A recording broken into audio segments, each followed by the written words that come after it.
Breeders' Cup Classic time on the Turf and Touchdowns podcast, brought to you by Iron Horse Stallions, New York's newest stallion farm, standing New York's #1 stallion at Bucero, sire of Grade 1 winner Bookham. Dano, great to have the Iron Horse Stallions guys on board, and for a great race as well. We're looking towards the Breeders' Cup Classic, where plenty of the chat from our side of the pond, and also over in the US, in fairness, is regards to City of Troy, who is currently, Tom Collins, at the head of the market. We're going to dive into City of Troy because he is a total enigma. I don't love the way he's been campaigned this year, but my goodness, on ability, he could just be the horse that Coolmore and Ballydoyle have been desperate for years.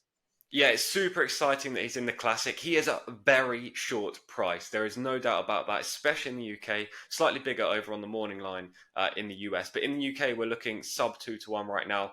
Look, he's not for me at those odds. However, on natural talent, he is the best horse in the field, in my opinion. Sorry, Mike Rapoli, owner of Fierceness. I'm sure you won't agree.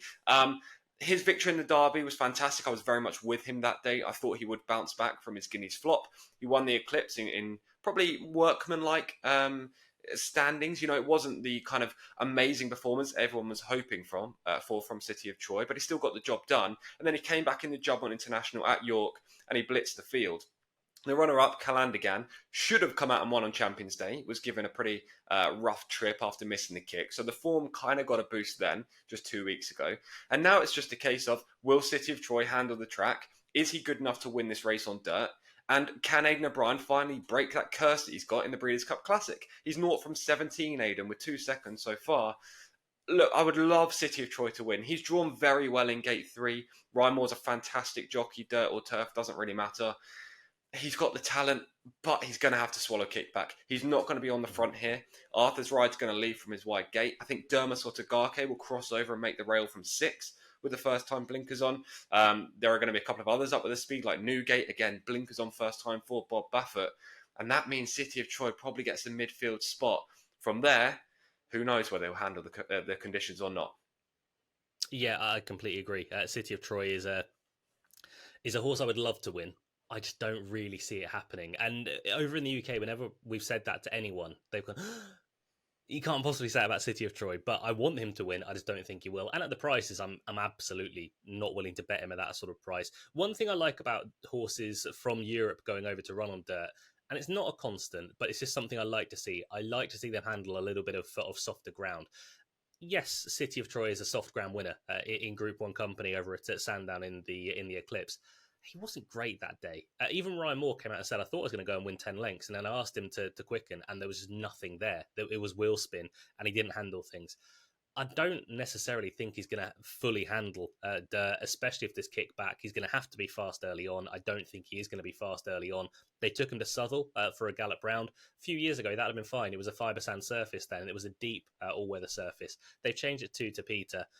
I don't really get why that they would go to Southall. They said a little while ago as well, we're going to go for the Travers. That didn't happen because Sierra Leone was in the race as well. Also a Coolmore horse. So I don't think this has been the ideal prep for City of Troy. I don't like him in the Breeders' Cup Classic. However, Tom, that's not to say I don't want him to win, because I will be cheering on City of Troy just as loud as everyone else. Yeah, absolutely. We're both going to be rooting for City of Troy. It's got nothing to do with whether we want him to win or not because we're US racing fans. It's very much a value when it comes to his price kind of play against. He's just too short. If you gave me 9-2, 4-1 about City of Troy, maybe I'd give him a second look. But dirt is completely different to turf. It's a huge question mark. If he was out in front, it would probably be fine. But he's going to be taking kickback. He's going to be swallowing dirt. He's going to have to prove he's the best horse. There's a big question mark about City of Troy with the track, and therefore I don't want to take sub 2-1. In my opinion, there isn't a 35% plus chance of him winning this race. Therefore, I've got to look against him. Yeah, absolutely. We've seen plenty of European horses in the past try a Breeders' Cup Classic, and it just hasn't worked for them. We will hope the City of Troy can win, but I don't necessarily think he can. We'll get into selections before we do. Thanks again to the guys over at Iron Horse Stallions. You can go down below in our bio and learn more about them, and also the wonderful, fantastic Bucero. That's just me being biased, though. Tom, who are you going to play in the Classic? Oh, actually, we can wind back the clocks on this one because we did Breeders' Cup anti-pose view, and your look was Forever Young. Yes, Forever Young has been my pick. Look, I bet this horse in May, so I've been waiting all this time, and my confidence has been getting stronger and stronger and stronger, including when he ran a really nice return race to the track in Japan a couple months ago, and that kind of made me think, God, I'm onto something good here, because City of Troy is just taking up too much of a share in the market, and Forever Young was arguably overlooked at 10-1 when I bet him. Now, the issue was yesterday. We're recording this on Tuesday. On Monday night, I stayed up late to watch the draw, and my fingers were crossed. Anything but gate one. Anything but gate one. Where did Forever Young draw? Gate one. So there's now a big worry for me about Forever Young. He usually breaks half a step slow, and in gate one, that means you're forced back through the pack.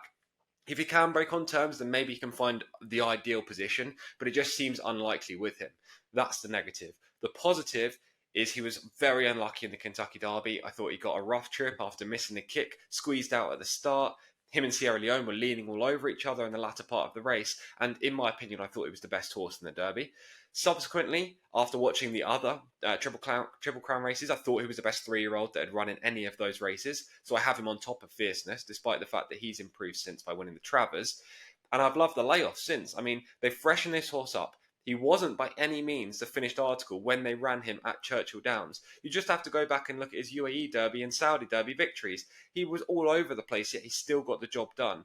This horse is improving. The Japanese do very well in big races over in the US. I wouldn't sleep on Forever Young, and I don't mind his current price, though I am obviously on it slightly bigger at 10-1. My one issue is the start. We just need a good, clean start, no interference, hopefully find a nice spot, and he'll be running home late.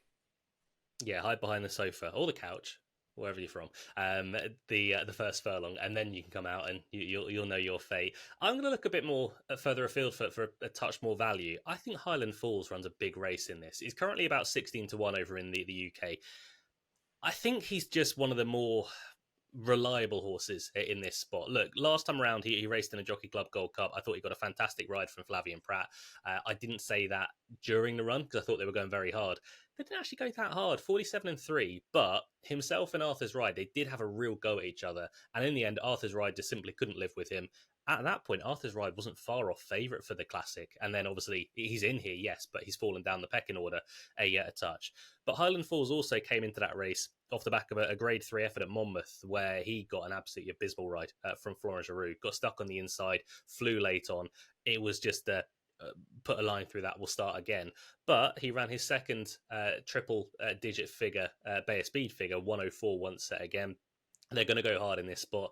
I don't necessarily care about him getting to the front. If he sits in the first sort of 3 or 4, that is absolutely fine for me. I think it's 16-1. I think Highland Falls is very much worthy of a play for the Brad Cox team, but I cannot reiterate this enough. I don't think City of Troy will win, but my goodness, I really hope City of Troy does win. But as far as a classic goes, Tom, I think this has got everything that we want for a good classic. Yeah, it's an extremely exciting race. It's a little bit disappointing it's not the last race on the Saturday anymore, because obviously it was the crescendo. We had the whole card building up to it. Now it's been moved forward a couple of spots so NBC can show it, which kind of takes a little bit of shine off it. That being said, it's going to be an exceptional race. Some really nice horses in there. Fingers crossed Forever Young gets the job done, but I just want a good race to watch. One thing I will say is, obviously Luke's going to be doing a couple of these Breeders' Cup podcasts. If you are on our channel right now, flicking through them, you may have seen Luke's done a couple by himself. If you do want my selections for those races, please click down below. There's a Patreon link and you'll get all my tips there and analysis and whatnot. But obviously Luke's selections in those races are probably the likely winners. Better. I was going to say better. Just remind us, just before you hang this up, Tom, where are you going to be during the Breeders' Cup? Oh, don't. Well, on Friday, I'll be able to watch it all. On Saturday, I'll be kind of zapping the Wi-Fi on a British Airways flight. Bad planning. Yeah. That is Tom Collins, US racing expert. Possibly not going to be able to watch the Breeders' Cup live. That is our Breeders' Cup Classic view. We're hoping City of Troy wins, but we're both taking him on from a betting standpoint. Forever Young for Tom, Highland Falls it is for myself. We've got 13 other videos on our YouTube page regards to the Breeders' Cup. Every single race has been previewed. Go check those out. We'll see you over on one of those. Best of luck in the Classic. Until we next speak to you, stay safe, look after other.